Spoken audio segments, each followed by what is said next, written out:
Kadege kojango mawudu dongo jabendoga jabendege kolumbo ma uyani budi diamo moyo go bana ole dongo kenuga kenu. Good morning, YouTube. Good morning. Actually, I need to find a new way of saying to you guys good morning. How about hola? Or how about jambo? Or how about it's like, maybe I should say jambo. Yeah, jambo mabibi na mabwana. Jambo mabibi na mabwana simply mean hey ladies and gentlemen. Yeah, so I think I'm gonna be saying jambo mabibi na mabwana. So jambo everybody. So today I'm going to make another video, and you've seen by the title of the video, I promise today I'm going to look at the timer, and I'm not gonna give you guys very much long videos, because I know that some of you probably don't have time to watch my videos, and some of you complain of my long videos, but sometimes I just cannot help it. Sometimes I just want to talk, and my talking don't have timer. So yeah, forgive me for that. But yes, I'm back again with another one of my videos. I'm giving you guys frequent uploads. I don't know if you guys appreciate them or not, but hey, I'm on a quarantine. I am not at work, and now I want to address the topic of the video. So people are asking me, people want to know exactly why I am in my friend's place, why I live in my friend's place.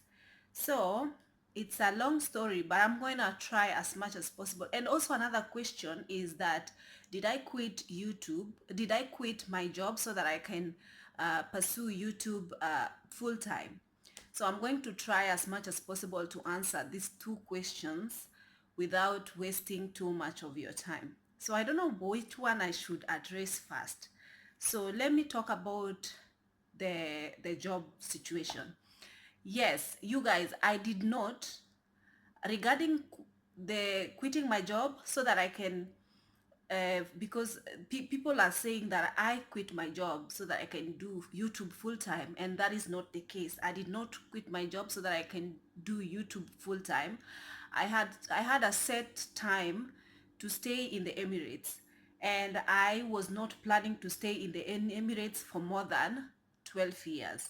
And I had hit 12 years mark, and I had set my goals. And my goals were initially that, first of all, I took certain loans that got me grounded and kept me working. And the loans were the ones I used to develop my place, a place called home, but my house is back home. So I took a loan twice, and I paid those off in a span of 7 years. One I paid for 5 years, another one I paid for 2 or 3 years, right?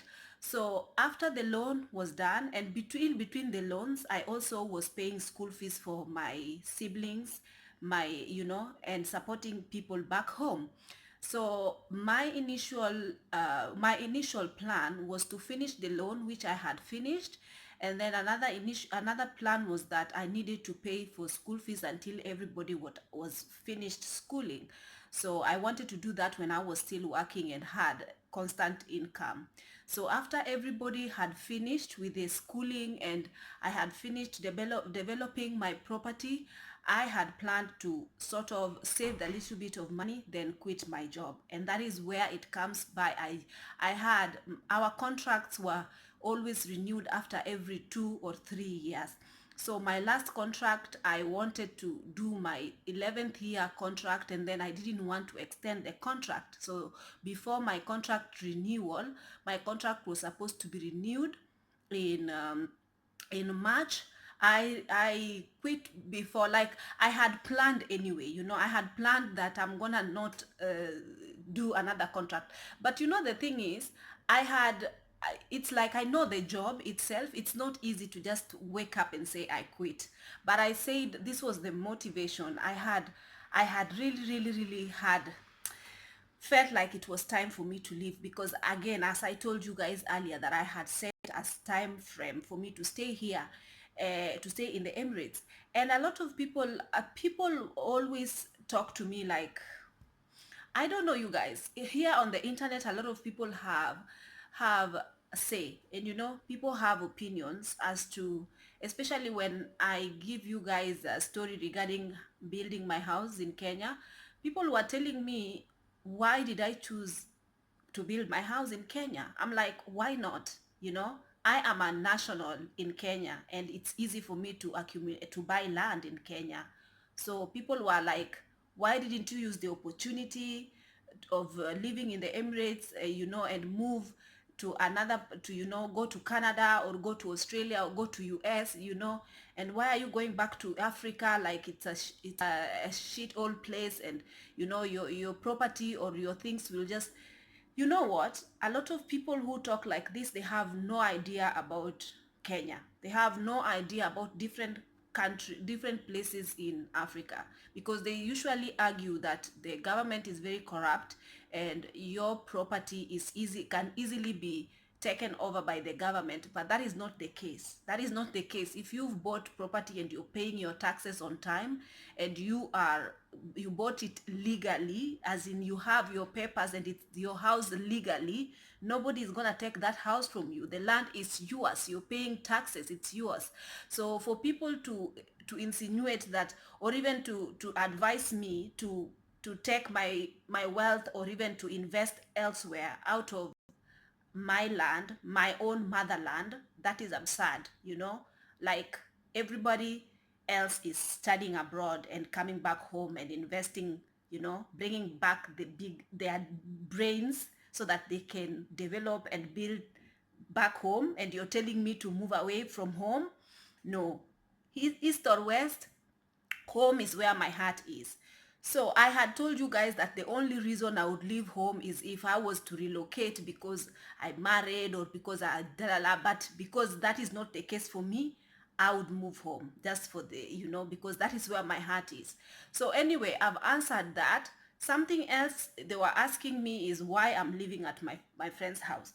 So you guys, with the pandemic, things are the way things turn out, they were very unexpected. I didn't expect that I was gonna be living in my friend's house. So what happened was, when I left the company that I used to work for, I was I was supposed to be repatriated after you've finished and you've cleared and everything. Like, now it's time for you to go.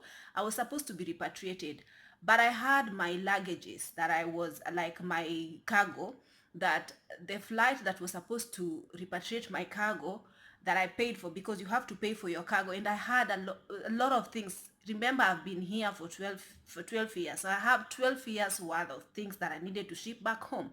So the day that they were supposed to be shipped, the flight got cancelled because of the pandemic. So when the flight got cancelled, I had to wait until my things were repatriated, because they wanted to accept my things when they knew that there were flights that were going to they were only taking cargo in their warehouse if they were already a flight that was supposed to be shipped, to ship them out, because they didn't want to like put, anyway, the cargo was already packed, so the cargo area was already packed. So I wanted to take my cargo, but the flight was cancelled, so they told me, you have to wait because we don't have a flight to take your cargo. Then I had to wait. So I was supposed to be repatriated on the 30th of March, okay? And my luggage delayed. The flight they kept canceling the flights because of the mess that is going on right now. So then I had to wait, so that, because I wanted to send my cargo, then I to take flight and go after my cargo. But then, before I even planned to travel, because I had planned to travel on the 30th, so my before I even planned to travel, Kenyan government halted all the flights that were international flights that were landing into the country by the 25th of March. They say that no flights were going to land there. So when I had taken all my cargo from my accommodation and shipped everything, I knew that on the 30th I was gonna fly out. So I took all the remaining things, my suitcase and my clothes, and my friend said to me, you can come home, so to my house, so that we can at least stay for 4 days, because you know, she knew that I was moving out of the country anyway and she was not gonna see me for quite some time. So I was just going to her family house for some, like, my plan was to be there for like maximum 4 days. I was not even supposed to stay a week because I was supposed to be repatriated. You know, the ticket was being sorted out and everything. Then I moved out of my company accommodation, gave back the key, which I knew that I was not gonna go back there anyway because I was staying at my friend, and from my friend's house I was gonna go to Kenya. Then when I left my accommodation, so meaning I checked out, right? Then when now I came to my friend's house, the news with the flight being closed, with the airport being closed, so I got stuck at my friend's house. So I was not gonna, gonna go. So my initial plan was that, because I knew that because I'm not yet repatriated, I can still have my company accommodation back. But after I emailed them back and forth, they just told me that after you have handed over the key and you've left the accommodation with the current situation going on, you cannot be accepted back into the company accommodation, because they don't accept, even with the crew that are now staying at the company accommodation, they don't accept any visitors and nobody, because they are trying to protect people from coming in who are already infected. So meaning because of this pandemic situation, nobody is being accepted in. So now, in my case, I've already like resigned, I've already gave back the key, I've already been cleared, everything, my visa has already been cancelled and everything. So I was supposed to leave, and that was the initial plan anyway, until the corona made everything go upside down. So now when I emailed the housing department, I emailed the HR, I emailed everybody else, because I thought it was, since I'm not repatriated, I can get back my accommodation. But no, I tried, but they could not give me back the accommodation. So meaning that, because my friend also thought that I could get my accommodation back because I was just here like sort of temporarily. So when I tried to get my accommodation back, they sent me the emails and I showed my friend, and they were, because I thought I was gonna go back to my house after the flight were not available for me to go, at least just wait in my accommodation until I go back home. But no. So because now I am not like having any constant income coming, and there is no way I can afford to have my own place, like to rent a place, because here, to have a place, you need to have money coming in every month. So my friend was kind enough to sort of house me right now until I get repatriated. So she's kind enough, she's given me this room where I stay here. And that is why most of the time you see me in here, because even at the moment they are working at home, the kid is not in school, the husband and I, and sometimes working at home. So I try as much as possible to like sort of give them space so that they can work, no distraction and all, and I'm just here in the room, and then I see them in the evenings for dinner, or so that is what is happening here. So I know that some of you might be nosy and asking, why is she staying at her friend's house? Guys, because of the pandemic. The pandemic has caused me not to go anywhere.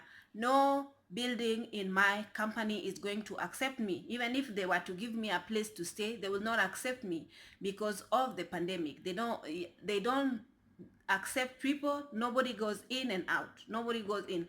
So anyway, that is what is happening, and that is what happened. That is why I'm staying at my place, at my friend's house.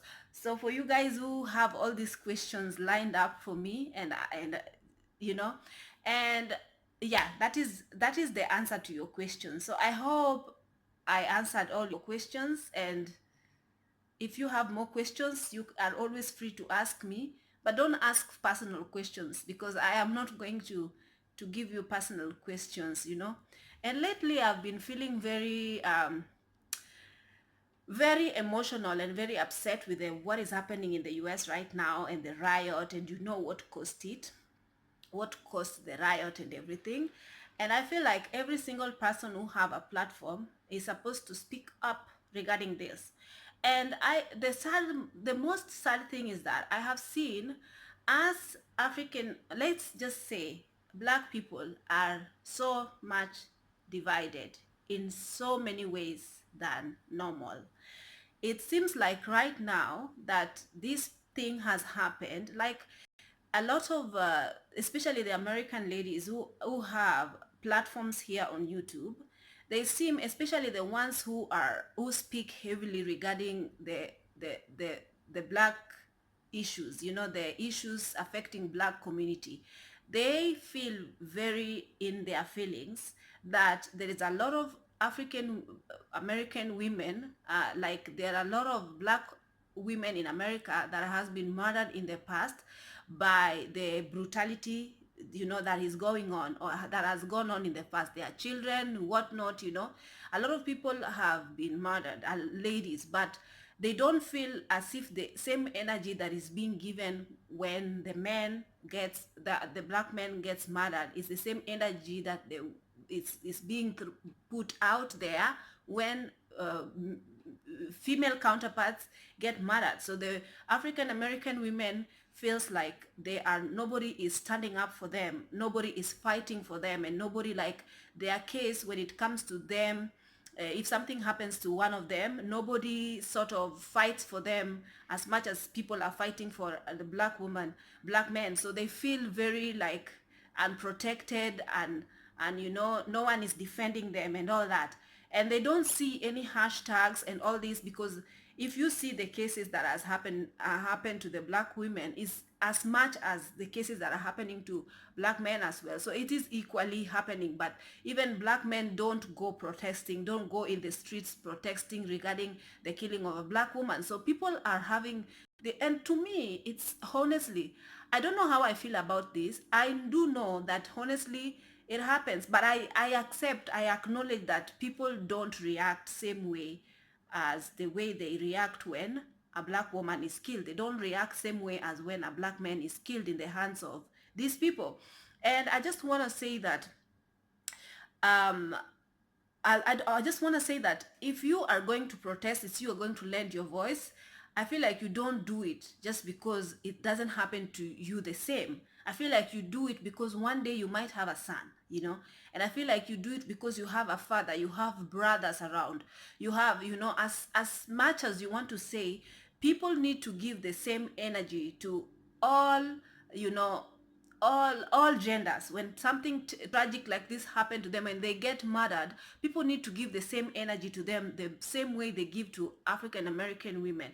Yes, you know that even the one that was murdered recently, you know, that the one that was murdered by this, you know, guys, this type of videos get triggered, and YouTube platform and TikTok platform and other platforms are censoring this type of videos. So I want to try as much as possible not to mention most things, but you guys know what I'm talking about. Like there's when the guy got married and he was pleading for his life, a lot of people were put off helping or even reacting and being sorry for him simply because he had a fiance who was not same ethnicity as him. So a lot of people felt like he was not even playing, like he was not even for us anyway. So why do we have to even defend him? But I feel like two wrongs don't make a right. This is just how I feel. I feel like as human, when you watch that video, you are going to be touched regardless of whether, you know, you're going to not forget. I'm not saying now you forget the other counterparts suffering. I'm just saying that you will feel so hurt. You will feel really, really hurt by if that.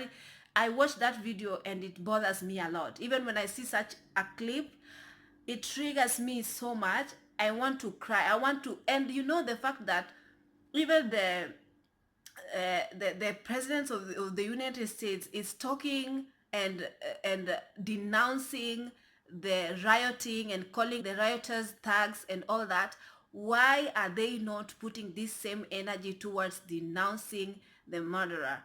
Why are they saying enough is enough? It's not just one, it's just it's been done, and it's not, the human life is more important than the looting and than the destruction of what? Of property that is being destroyed. And I just feel like when human, like animal reaction and animal behavior will at one point cause people to act in a very animal way, like react in a very animal way, because they want a change. And if they want a change, they will do whatever it is that they want to do to make these people think twice. Next day, the next time they feel like they want to pin down another black man, a black woman with their knee, or even kill or even do whatever it is while the other people are standing by with their hands in their pocket, next time they will think twice to jump in and help this person, prosecute this person the right way, the way they're supposed to be prosecuted. Even if he's in jail, he's going to be in jail. But you don't just unrightfully take life away from somebody. That is not how human being is being treated. We have to have human heart out here, regardless of if it happened to me. I know that even me, I talk in my channel and I say I've been treated very unfairly in our community by black men, but that doesn't make me not feel sorry or not protest and not curse all over my social media for the things that are happening. And for me to lend to close my ears to all the things that are happening right now because I'm in my feelings and I'm whatever, like, for me it just doesn't rub me the right way. Like, I don't close my, it doesn't matter if I was around when Martin Luther King was being murdered, I would have acted the same, and I know that the reason why probably we don't get to see the news regarding the black women being, is because the social media doesn't really shed light to it and doesn't really give lens to it so that we can be aware of what is happening to a black woman as well, because we know that even them, they are suffering, but at the end of the day their plight or their suffering is not being reported to us to be able to even, for me, the only one that I know is Karen Gaines' plight, the one who was, another, it's a long story and I don't want this story to go long.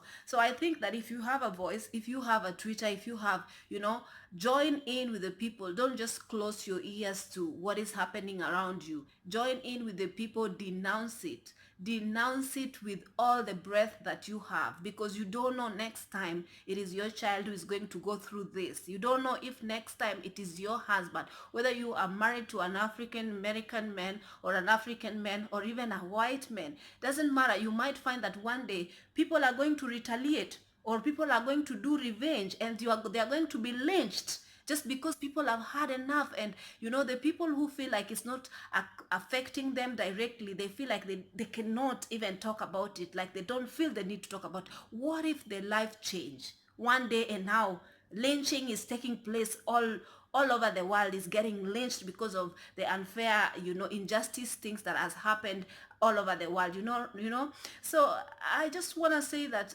sometimes just take it personal. I take it personal. It doesn't matter if this guy, what was he? It doesn't matter what kind of skin he was having. Just let's just take it personal.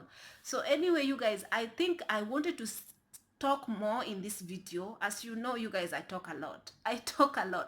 And in my last video, the one that I was talking about, what was that video topic? There was a video topic that I was talking about adoption and this woman YouTuber who whatever. The last video that I made, I think there were people who were commenting and saying that I speak like I think I know everything, and that like I think I'm smart and I know everything. It's obvious that I don't know everything. It's just that I'm saying, you guys, the people sometimes who, and I can tell that those people who commented such didn't know me as a person, to say that you are rude, you are this, and and there was one person that I had to actually delete and block from my channel, because I saw in all my videos she was taking a time to just bash me, like sort of degrade my videos and make me feel as if they were not. There is a way that you can give somebody constructive criticism, but there's another way that you can actually make somebody feel disrespected. and this person was disrespecting me in the comment section. And it doesn't matter. It is my comment section, and I allow you can give me criticism as much as you want, but try to be respectful in your criticism. So if somebody is gonna call me rude without knowing me, if somebody is gonna call me thinking you think that you are better than if you don't know me, like, I'm not gonna welcome that, because obviously that's not who I am. It's just that you didn't get what I meant. When I said I traveled and I've encountered, and I realized life and I understand life, does not mean that now I understand everything and I know everything for you to come and anyway.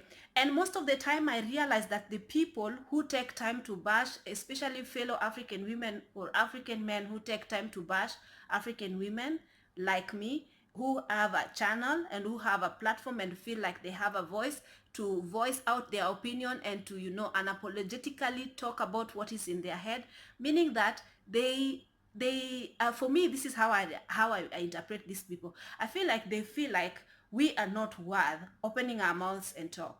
They feel like we are less in the community, or maybe it's because my features, or maybe it's because of my hair, maybe it's because you can look at my features and you can look at everything uncovered, no makeup, no weave, no, I come just the way I am with lip gloss in my lips, and then you can look at my features and then hate me just for the sake of what you see. I'm not, and it seems to me that you can see me in yourself, minus the wig, minus the makeup, minus the pretense.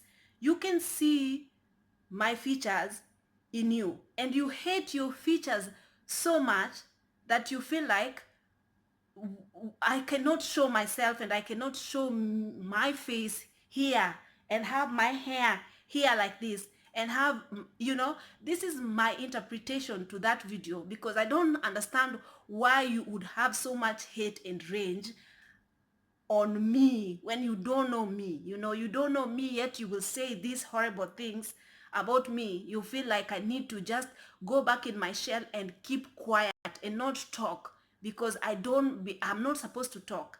I belong to a species who are just not even supposed to be heard. You chose the wrong one. You chose the wrong one. This is how I will appear. I will not put any glossy. I will not make my skin glossy. I will not make my hair, to please anybody. This is how I will come in these cameras, and I will talk. If you don't want to listen to me, if you don't want to relate to me, just click off. I'm not being rude. I'm just saying the truth. Just click off. I did not force you to come and listen to me. I did not, So if you feel like, if you don't have anything to say in the comment section, don't say anything at all. Just move forward. If you feel like I don't relate to you and there's nothing you're getting from my videos, there is no point of even following up and even clicking when you see it. So anyway, you guys, for those of you who are genuine supporters, thank you guys so much. And you are not the people I'm addressing right now. I am addressing the haters. And I know that you always tell me, don't talk about the haters. Leave the haters alone. Give them blind eyes and close your ears to the haters. But sometimes even the haters needs to be addressed. And they need to know that we saw that comment. And we know they need to understand how we feel about the comments that they leave under our videos. So anyway, thank you so much for clicking and for being here. I'll see you in my next video. Have a lovely day. Bye-bye.